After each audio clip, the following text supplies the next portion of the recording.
Composed.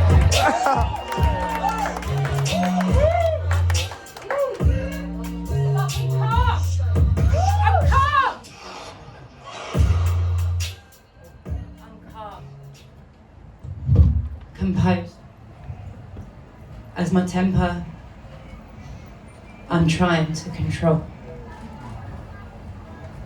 With your toxic judgments, repugnant, egotistically fucking indulgent. Come on!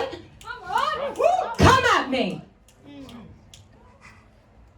I dare you, because for every one of you, I'll throw you back a fucking army, an ignition blowtorch that will have me hitting back ×3. See, you must underestimate me.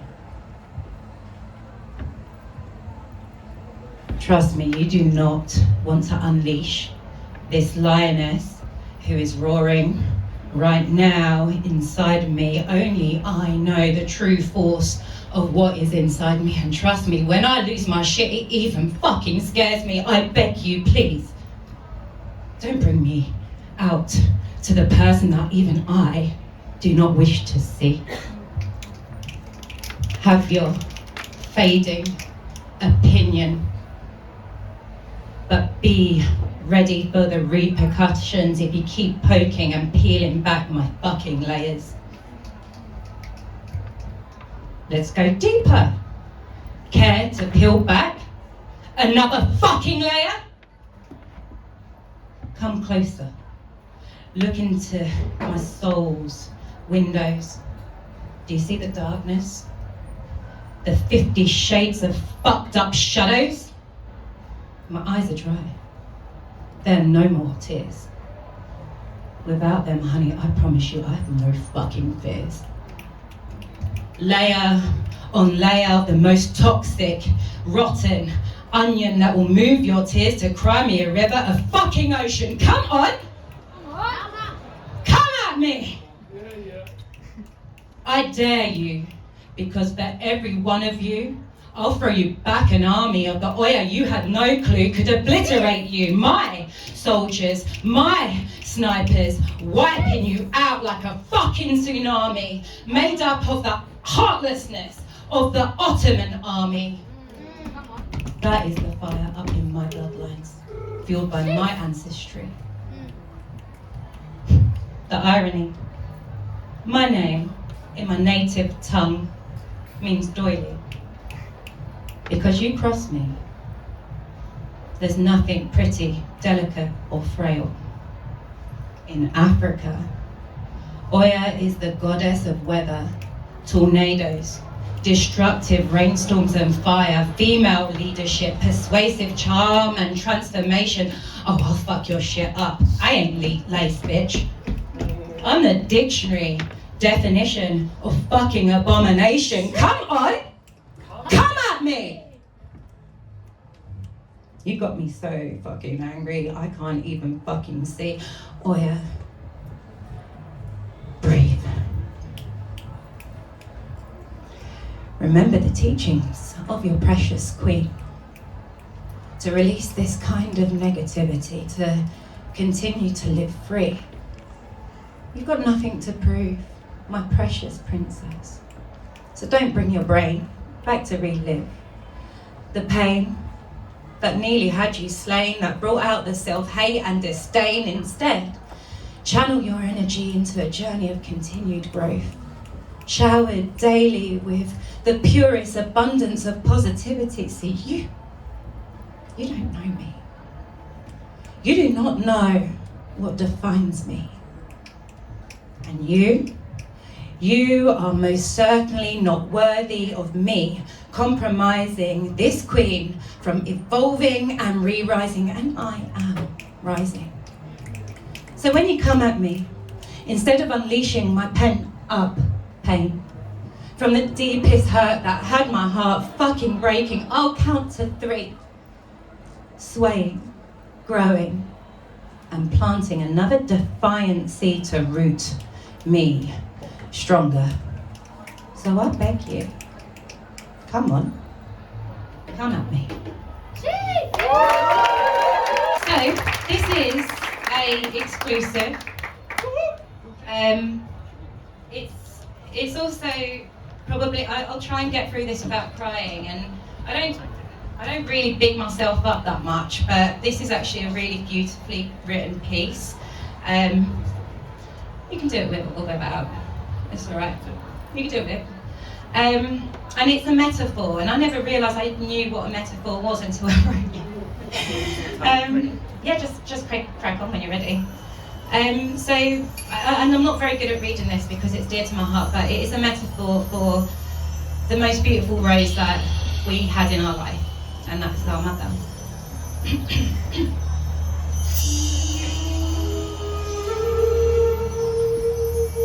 As I look into the botanic gardens, I admire the beauty of Earth's perceptual heavens. Amongst a bed of exquisite flowers, my senses awaken through their fragrant powers. At first glance, their beauty appears to be equally matched, each a clone of the other depending on their designated planted patch. Yet, as I look into the roses within their bed, my eyes lock onto one in particular right towards the edge. Seconds, minutes, turn into what seems to be hours. What is the draw of this one particular rose amongst a bed of 1,000 flowers?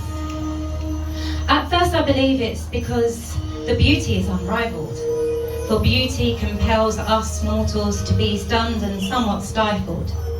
Vibrant, fragrant and perfectly formed, with petals soft as silk and a stalk with no thorns.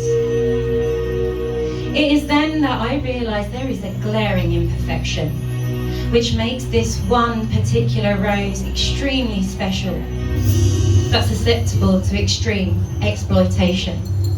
Pleasure, without the risk of pain, to pick her is at her entire loss, and our selfish gain.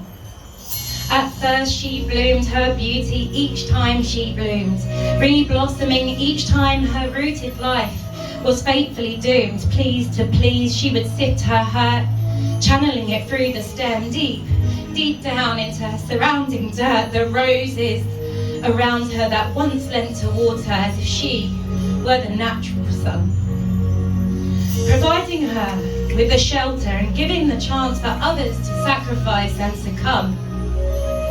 But the temptation to pick a rose with no thorns meant in time her unique beauty lost some of its appealing form. She became weak from her petals, never truly fully stretching. Her vibrance mildly darkened and somehow became less matching. The other roses took notice, and so they changed their direction, no longer providing her with their vital, life-giving, healing protection. She remained beautiful though, to the human eye, but mortals are too blind to nature's instincts, and so she slowly started to wither and die. Despite her pain, she still summoned all of her strength to channel her energy into her surrounding world that nurtured her surrounding bed. For she, and only she, knew the purpose of her pain was to the benefit of others and their eternal gain. She valiantly sacrificed so that others would live. Nourishing the soil was one of her many selfless gifts. The bed of roses she once enlightened continued to grow, yet somehow seemed to live slightly frightened. They remain a perfect bed of roses, but unknowing of their loss. They prefer to see the world now in a rose-tinted gloss.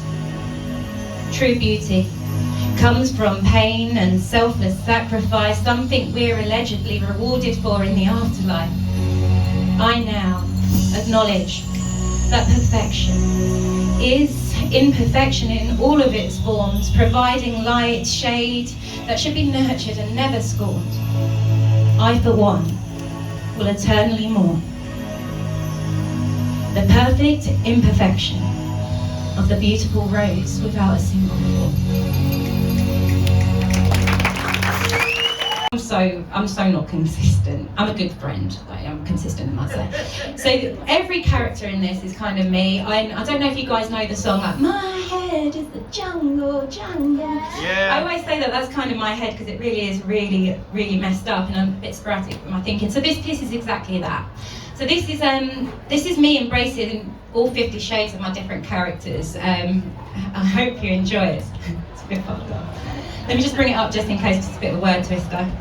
So it's my last one. Let's give it some melody. You like this?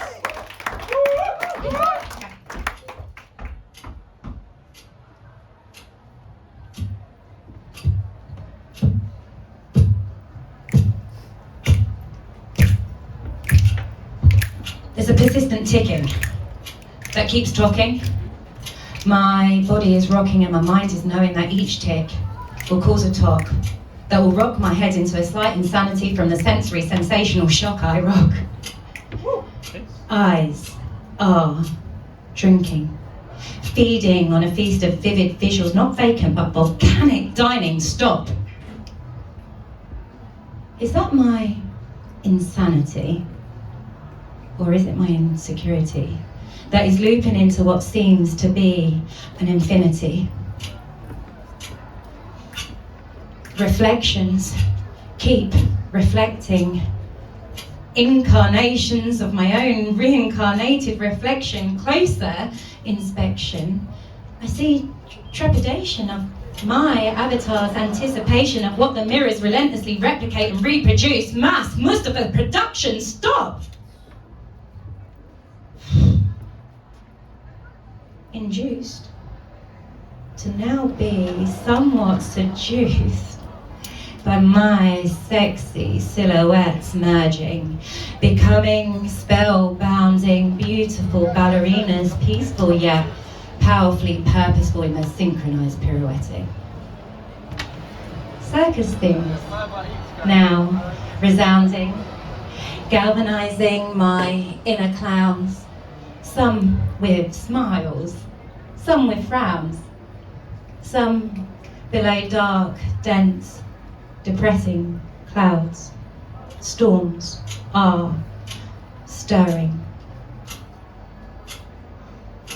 Bolts collide to be cascading, lingering lightning lightly illuminate, silently bereaved before they bellow and bang. It's so frightening, loud sounds are morphing into what appears to be attendees applauding, emerging from the darkest depths of the devil's gated grappling grounds. Loud sounds, shadows stomping on the sodden, sinking, merciless mounds. Stop. Gymnastics. It's so mesmerizing. One is flipping, one is folding, the other is floating towards another who appears to be free-falling before the flipper and the folder mold together whilst delightfully start descending. Elephants! Elephants! Trunks are pointing towards the tip of the top of the tent, but hold on, wait, there's no vent. Air is lacking. Acrobats are gasping, circumventing the circular circumference. Breathe, please. Breathe. Back to moving hypnosis. Daybreak is dawning. I'm rising, lucid as I keep yawning. Insatiable insomnia, my progressive practical prognosis. Body back to rocking by the insatiable clock that keeps tick-tocking, watching hungry hippos as they tiptoe below the tip of the top of the tent by the pole that I now notice is bent by the baby bear who just bit a tear in the teepee full of glee, yet reveals this sadistically scary snare. What a mare, a sea of frowns from now baby clowns. One with a beard that just appeared, taunting his nose as it rambunctiously grows, vicariously valiant as he strikes a belligerent pose, giving his nose another good old honking. Body back to rocking, tick-tock, tick-tock, tick-tock, tocking. Back to the tick of the tock of my mental clock. There's another shock, brain now fried like noodles in a wok. Knock, knock, don't stop. Open the door if you want more. Masked skeletons masquerading as my brain's locked, concealed metaphors. Stop. metaphors. Wow, what a show. I bet you're dazed, hazed, maybe a little bit amazed. If so, let's bypass the bland. Take my hand as I welcome you into Oya's magical mental, my kind of normal. Merry-go-land. You can stop. Oh yeah!